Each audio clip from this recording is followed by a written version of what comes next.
Capítulo 2. Das proibições. Artigo 168. Ao servidor é proibido: 1. Ausentar-se do serviço durante o expediente, sem prévia autorização do chefe imediato. 2. Retirar, sem prévia anuência da autoridade competente, qualquer documento ou objeto da repartição. 3. Recusar fé a documentos públicos. 4.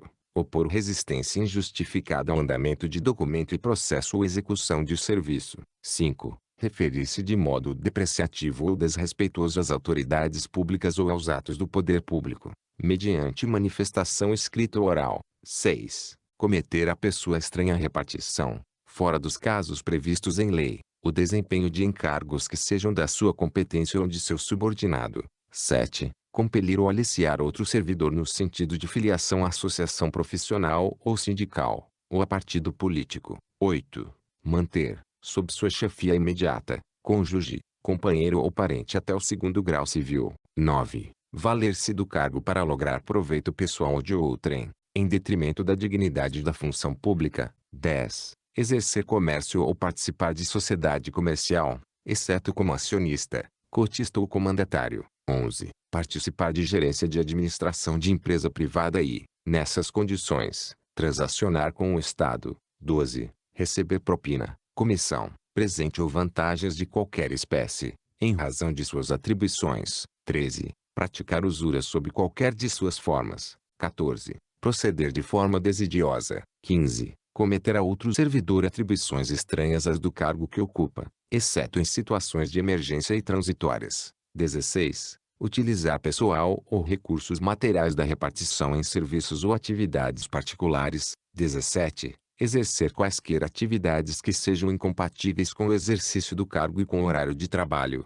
18. Acumular cargos, funções e empregos públicos nos termos da Constituição Federal. Parágrafo único. Verificada em processo administrativo a acumulação ilícita, desde que seja comprovada a boa-fé, o servidor optará por um dos cargos e, se não o fizer dentro de 15 dias, será exonerado de qualquer deles, a critério da administração. Capítulo 3. Das responsabilidades. Artigo 169. O servidor responde civil, penal e administrativamente pelo exercício irregular de suas atribuições. Artigo 170. A responsabilidade civil decorre de ato omissivo ou comissivo, doloso ou culposo, de que resulte prejuízo ao erário ou terceiros. Parágrafo único. Tratando-se de dano causado a terceiros, responderá o servidor perante a Fazenda Municipal em ação regressiva, nos casos de dolo ou culpa. Artigo 171. A responsabilidade penal abrange os critérios e contravenções imputadas ao servidor, nesta qualidade. Artigo 172. A responsabilidade administrativa resulta de ato omissivo ou comissivo praticado no desempenho do cargo ou função. Artigo 173. As sanções civis, penais e administrativas poderão cumular-se, sendo independentes entre si. Artigo 174. A responsabilidade civil ou administrativa do servidor será afastada no caso de absolvição criminal que neguem a existência do fato ou sua autoria. Capítulo 4. Das penalidades. Artigo 175. São penalidades disciplinares: 1. Advertência. 2. Suspensão. 3. Demissão. 4. Cassação de aposentadoria ou disponibilidade. 5. Destituição de cargo em comissão. Artigo 176. Na aplicação das penalidades serão consideradas a natureza e a gravidade da infração cometida, os danos que dela proverem para o serviço público, as circunstâncias agravantes ou atenuantes e os antecedentes funcionais. Artigo 177. A advertência será aplicada por escrito, nos casos de violação de proibições constantes do art. 168. Incisos 1 a 9, e de inobservância de dever funcional previsto nesta lei, regulamento ou normas internas. Artigo 178. A suspensão será aplicada em caso de reincidência das faltas punidas com advertência e de violação das demais proibições que não tipifiquem infração sujeita à penalidade de demissão, não podendo exceder de 90 dias. Parágrafo único. Quando houver conveniência para o serviço, a penalidade de suspensão poderá ser convertida em multa, na base de 50%, por dia da remuneração, ficando o servidor obrigado a permanecer em serviço. Artigo 179. As penalidades de advertência e de suspensão terão seus registros cancelados, após o decurso de 3 e 5 anos de efetivo exercício, respectivamente, se o servidor não houver, nesse período, praticado nova infração disciplinar. Artigo 180. A demissão será aplicada nos seguintes casos: 1. Crime contra a administração pública. 2. Abandono de cargo. 3. Inassiduidade habitual. 4. Improbidade administrativa. 5. Insubordinação grave em serviço. 6. Ofensa física, em serviço, a servidor ou particular, salvo em legítima defesa própria onde ourem. 7. Aplicação irregular de dinheiro público. 8. Revelação de segredo apropriado em razão do cargo. 9. Lesão aos cofres públicos e dilapidação do patrimônio municipal. 10. Acumulação ilegal de cargos, empregos ou funções públicas, ressalvado o disposto no parágrafo único do artigo 168. 11. Transgressão do artigo 168, incisos 10 a 15. Artigo 181. Entende-se por abandono de cargo a deliberada ausência ao serviço, sem justa causa, por mais de 30 dias consecutivos. Artigo 182. Entende-se por inassiduidade habitual a falta ao serviço, sem causa justificada, por 60 dias, interpoladamente, durante o período de 12 meses. Artigo 183. O ato de imposição da penalidade mencionará sempre o fundamento legal e a causa da sanção disciplinar. Artigo 184. As penalidades disciplinares serão aplicadas: 1. Pelo prefeito, presidente da Câmara ou dirigente superior de autarquias ou fundações, as de demissão, cassação de disponibilidade e aposentadoria. 2. Pelo secretário municipal ou autoridade equivalente, a de suspensão superior a 30 dias. 3. Aplicação das penas de advertência e suspensão até 30 dias é da competência de todas as autoridades administrativas em relação a seus subordinados. 4.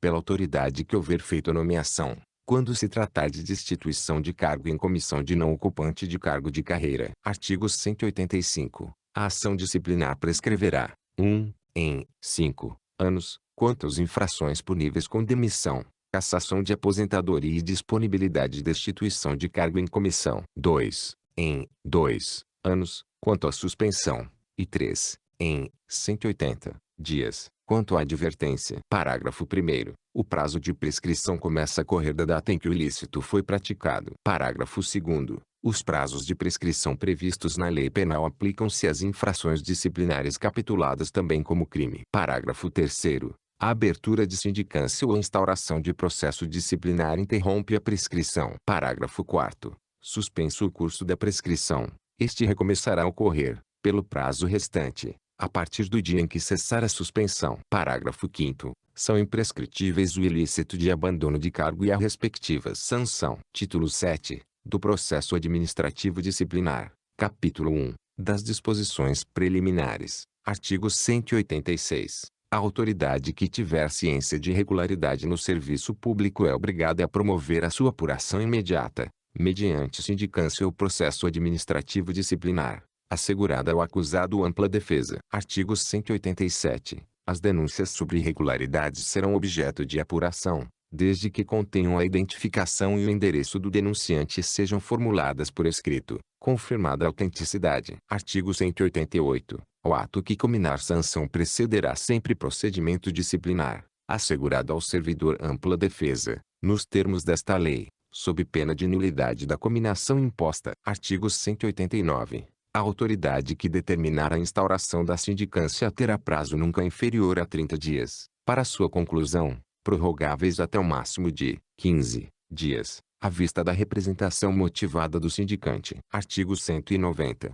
Da sindicância instaurada pela autoridade poderá resultar: 1. Arquivamento do processo. 2. Abertura de inquérito administrativo. Artigo 191. A sindicância será aberta por portaria, em que se indique seu objeto e um servidor ou comissão de servidores, para realizá-la. Parágrafo 1º. Quando a sindicância for realizada apenas por um sindicante, este designará outro servidor para secretariar os trabalhos mediante a aprovação do superior hierárquico. Parágrafo 2º. O processo de sindicância será sumário, feitas as diligências necessárias à apuração das irregularidades de ouvido o indiciado e todas as pessoas envolvidas nos fatos, bem como peritos e técnicos necessários ao esclarecimento de questões especializadas. Capítulo 2. Do Processo Disciplinar. Artigo 192. O processo disciplinar é o instrumento destinado a apurar responsabilidade de servidor por infração praticada no exercício de suas atribuições, ou que tenha relação imediata com as atribuições do cargo em que se encontre investido. Artigo 193. O processo disciplinar será conduzido por comissão de inquérito composta de servidores designados pela autoridade competente que indicará,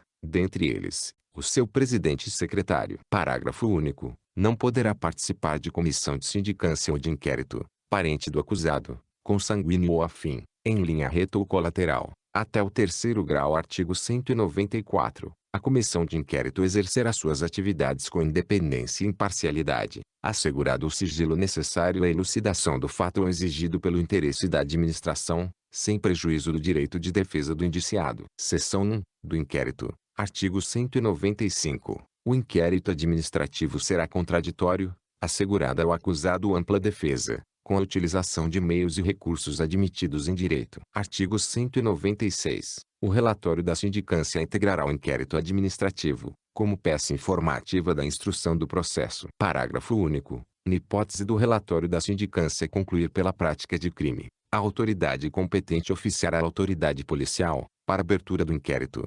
independentemente da imediata instauração do processo disciplinar. Artigo 197. O prazo para a conclusão do inquérito não excederá 60 dias úteis, contados da data de publicação do ato que constituirá a comissão, admitida sua prorrogação por igual prazo, quando as circunstâncias o exigirem. Parágrafo único. Sob pena de nulidade, as reuniões e as diligências realizadas pela comissão de inquérito serão consignadas em atas. Artigo 198. Na fase do inquérito, a comissão promoverá a tomada de depoimentos, acariações, investigações e diligências cabíveis, objetivando a coleta de prova, recorrendo, quando necessário, a técnicos e peritos de modo a permitir a completa elucidação dos fatos. Artigo 199. É assegurado ao servidor o direito de acompanhar o processo, pessoalmente ou por intermédio de advogado, arrolar e requerir testemunhas, produzir provas e contraprovas e formular quesitos, quando se tratar de prova pericial. Parágrafo 1º. O presidente da comissão poderá denegar pedidos considerados impertinentes,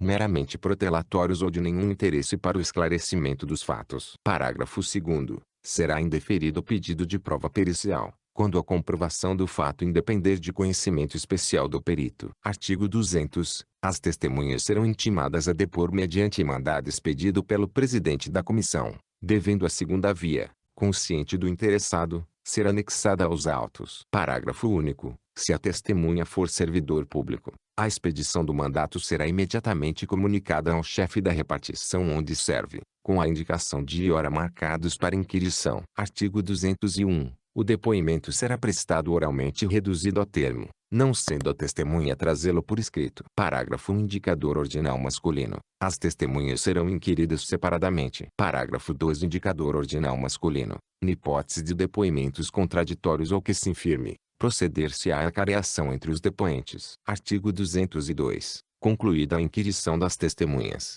a comissão promoverá o interrogatório do acusado, observados os procedimentos previstos nos artigos 200 e 201. Parágrafo 1º. No caso de mais de um acusado, cada um deles será ouvido separadamente, e sempre que divergirem em suas declarações sobre os fatos ou circunstâncias, será promovida a acariação entre eles. Parágrafo 2º. O defensor do acusado poderá assistir ao interrogatório bem como à inquirição das testemunhas, podendo reinquiri-las por intermédio do presidente da comissão. Artigo 203. Quando houver dúvidas sobre a sanidade mental do acusado, a comissão proporá à autoridade competente que ele será submetido a exame por junta médica oficial, da qual participe pelo menos um médico psiquiatra. Parágrafo único. O incidente de sanidade mental será processado em auto apartado e apenso ao processo principal, após a expedição do laudo pericial. Artigo 204. Tipificada a infração disciplinar, será elaborada a peça de instrução do processo com a indicação do servidor. Parágrafo 1º. O indiciado será citado por mandado expedido pelo presidente da comissão para apresentar defesa escrita, no prazo de 10 dias, assegurando-se vista do processo na repartição. Parágrafo 2º. Havendo 2 ou mais indiciados, o prazo será comum de 20 dias. Parágrafo 3º. O prazo de defesa poderá ser prorrogado, pelo dobro, para diligências reputadas indispensáveis. Parágrafo 4º. No caso de recusa do indiciado em apor o ciente no mandado de citação, o prazo para defesa contar-se-á da data declarada em termo próprio, pelo servidor encarregado da diligência. Artigo 205. O indiciado que mudar de residência fica obrigado a comunicar à comissão o lugar onde poderá ser encontrado. Artigo 206. Achando-se o indiciado em lugar incerto e não sabido, será citado por edital, publicado no Diário Oficial do Município e em jornal de grande circulação na localidade do último domicílio conhecido, para apresentar defesa. Parágrafo único. Na hipótese deste artigo, o prazo para defesa será de 15 dias a partir da última publicação do edital. Artigo 207. Considerar-se-á rével o indiciado que, regularmente citado, não apresentar defesa no prazo legal. Parágrafo 1º. A revelia será declarada por despacho nos autos do processo e devolverá o prazo para a defesa. Parágrafo 2º. Para defender o indiciado rével, a autoridade instauradora do processo designará um defensor dativo, que deverá ser um advogado. Artigo 208. Apreciada a defesa, a comissão elaborará relatório minucioso, onde resumirá as peças principais dos autos e mencionará as provas em que se baseou para formar a sua convicção. Parágrafo 1º. O relatório será sempre conclusivo quanto à inocência ou à responsabilidade do servidor. Parágrafo 2º. Reconhecida a responsabilidade do servidor, a comissão indicará o dispositivo legal ou regulamentar transgredido, bem como as circunstâncias agravantes ou atenuantes. Artigo 209. O processo disciplinar, com o relatório da comissão, será remetido à autoridade que determinou a sua instauração, para julgamento. Artigo 210. Aplicam-se subsidiariamente ao processo disciplinar as regras contidas nos Códigos de Processo Civil e Penal. Seção 2. Do julgamento. Artigo 211. No prazo de 60 dias, contados do recebimento do processo, a autoridade julgadora proferirá sua decisão. Parágrafo 1º. Se a penalidade a ser aplicada exceder a alçada da autoridade instauradora do processo, este será encaminhado à autoridade competente, que decidirá em igual prazo. Parágrafo 2º. Havendo mais de um indiciado e diversidade de sanções, o julgamento caberá à autoridade competente para a imposição da pena mais grave. Parágrafo 3º. Se a penalidade prevista for a de demissão ou cassação de aposentadoria ou cassação de disponibilidade, o julgamento caberá ao prefeito, presidente da Câmara Municipal, ou ao dirigente superior de autarquia ou fundação. Artigo 212. O julgamento acatará o relatório da comissão de inquérito, salvo quando contraditórias as provas dos autos. Parágrafo único. Quando do relatório da comissão contrariar as provas dos autos, a autoridade julgadora poderá, motivadamente, agravar a penalidade proposta, abrandá-la, ou isentar o servidor de responsabilidade. Artigo 213. Verifica-se a existência de vício insanável. A autoridade julgadora declarará a nulidade do processo ou de atos do processo e ordenará a constituição de outra comissão, para instauração de novo processo. Parágrafo. Um indicador ordinal masculino. O julgamento fora do prazo legal não implica nulidade do processo. Parágrafo 2º. A autoridade julgadora que der causa à prescrição de que trata o artigo 185, parágrafo 2º será responsabilizada na forma do capítulo 4, do título 6, desta lei. Artigo 214. Extinta a punibilidade pela prescrição, a autoridade julgadora determinará o registro do fato nos assentamentos individuais do servidor. Artigo 215. Quando a infração estiver capitulada como crime, o processo disciplinar será remetido ao Ministério Público para instauração da ação penal, ficando o traslado repartição. Artigo 216. O servidor que responde a processo disciplinar só poderá ser exonerado, a pedido, do cargo, ou aposentado voluntariamente, após a conclusão do processo e o cumprimento da penalidade, acaso aplicada. Seção 3. Da revisão do processo. Artigo 217. O processo disciplinar poderá ser revisto, a qualquer tempo, a pedido ou de ofício, quando se aduzirem fatos novos ou circunstâncias suscetíveis de justificar a inocência do punido ou a inadequação da penalidade aplicada. Parágrafo 1º. Em caso de falecimento, ausência ou desaparecimento do servidor, qualquer pessoa da família poderá requerer a revisão do processo. Parágrafo 2º. No caso de incapacidade mental do servidor, a revisão será requerida pelo respectivo curador. Artigo 218. No processo revisional, O ônus da prova cabe ao requerente. Artigo 219. A simples alegação de injustiça da penalidade não constitui fundamento para a revisão que requer elementos novos, ainda não apreciados no processo originário. Artigo 220. O requerimento de revisão do processo será dirigido ao secretário municipal ou autoridade equivalente, que, se autorizar a revisão, encaminhará o pedido ao dirigente do órgão ou entidade onde se originou o processo disciplinar. Parágrafo único. Recebida a petição, o dirigente do órgão ou entidade providenciará a constituição da comissão, na forma prevista no artigo 193 desta lei. Artigo 221. A revisão correrá em apenso ao processo originário. Parágrafo único. Na petição inicial, o requerente pedirá dia e hora para a produção de provas e inquirição das testemunhas que arrolar. Artigo 222. A comissão revisora terá até 60 dias para a conclusão dos trabalhos, prorrogável por igual prazo, quando as circunstâncias o exigirem. Artigo 223. Aplicam-se aos trabalhos da comissão revisora, no que couber, as normas e procedimentos próprios da comissão de inquérito. Artigo 224. O julgamento caberá: 1. Ao prefeito, presidente da Câmara Municipal ou dirigente superior da autarquia ou fundação, quando do processo ou revista houver resultado pena de demissão ou cassação de aposentadoria ou cassação de disponibilidade. 2. Ao secretário municipal ou autoridade equivalente, quando houver resultado penalidade de suspensão ou de advertência. 3. Autoridade responsável pela designação quando a penalidade for destituição de cargo em comissão. Parágrafo 1º. O prazo para julgamento será de até 60 dias contados do recebimento do processo, no curso do qual a autoridade julgadora poderá determinar diligências. Parágrafo 2º. Concluídas as diligências, será renovado o prazo para julgamento. Artigo 225.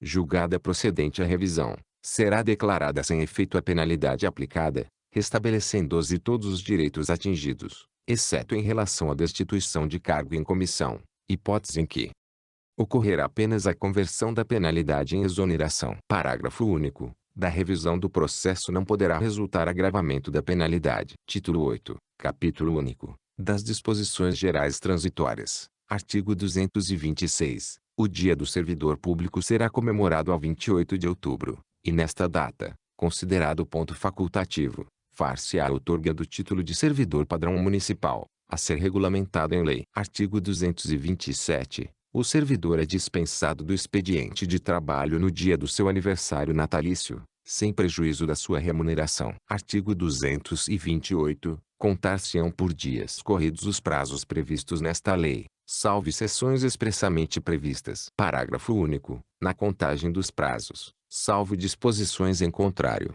excluir-se-á o dia do começo e incluir-se-á o dia do vencimento, se esse dia cair em véspera de feriado, sexta-feira, sábado, domingo, feriado ou dia de ponto facultativo. O prazo considera-se prorrogado até o primeiro dia útil. Artigo 229. O regime jurídico decorrente desta lei é igualmente aplicável aos servidores que, por força do que dispõe a Lei Complementar nº 02, de 17 de setembro de 1990, exerçam funções da parte especial do quadro de cada órgão da administração direta, autárquica e fundacional. Artigo 230. Ficam mantidas as atuais jornadas de trabalho dos servidores da administração direta, autarquia e fundacional. Artigo 231. São isentos de taxas ou emolumentos os requerimentos, certidões e outros papéis que, na ordem administrativa, interessar ao servidor público municipal ativo e ao inativo. Artigo 232. Poderão ser instituídos,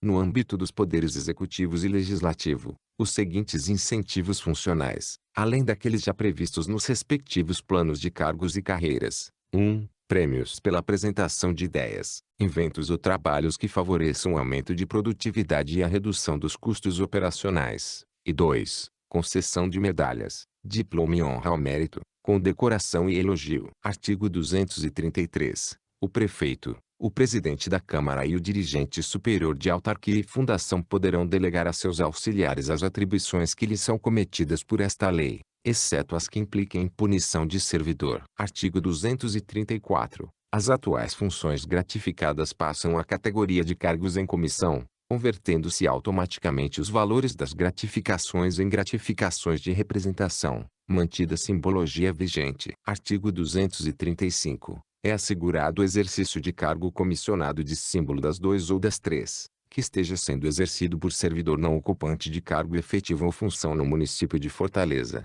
até a respectiva exoneração. Artigo 236. As despesas decorrentes da aplicação desta lei correrão por conta das dotações orçamentárias de cada órgão ou entidade, podendo ser suplementadas se insuficientes. Parágrafo único. Os efeitos financeiros, da aplicação desta lei, serão produzidos a partir do primeiro dia do mês subsequente ao da publicação desta lei no Diário Oficial do Município. Artigo 237. O prefeito e o presidente da Câmara expedirão a regulamentação necessária à perfeita execução desta lei. Artigo 238. Esta lei entrará em vigor na data da sua publicação, ficando revogadas todas as disposições legais ou regulamentares que, implícita ou explicitamente, colidam com esta lei, especialmente a Lei nº 3.174 de 31 de dezembro de 1965, com nova redação dada pela Lei nº 4.058, de 2 de outubro de 1972. Passo da Prefeitura Municipal de Fortaleza, em 27 de dezembro de 1990. Juraci Vieira de Magalhães, Prefeito Municipal.